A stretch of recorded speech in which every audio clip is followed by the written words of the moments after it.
बातमी आहे नवनीत राणा यांच्या वक्तव्याची। अमरावतीमधील सूतगिरणीचा प्रश्न मार्गी लावून नवनीत राणा यांनी जाहीर सभेमधून ही घोषणा केलेली आहे। अमरावतीमधील सूतगिरणींचा प्रश्न मार्गी लावू अशी जाहीर घोषणा त्यांनी केली आहे।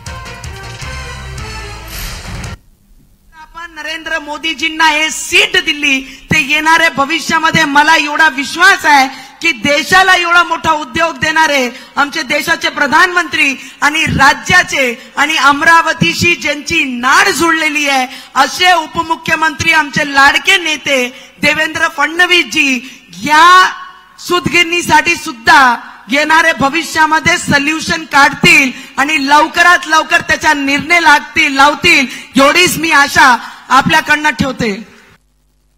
मला सांगा कोण कोण यांना उत्तर देईन 26 तारखेला। अरे यांची लायकी काय आहे, यांची लायकी काय होती की 5 टर्म या मतदारसंघ ज्या पक्षांनी प्रतिनिधित्व केला त्यांनी साधा महाआघाडी समोर हे सुद्धा दावा केला नाही की अमरावतीमध्ये आम्हाला सीट पाहिजे। अरे ज्या पक्षाला उमेदवार देण्यासाठी या मतदारसंघामध्ये भेटलं नाही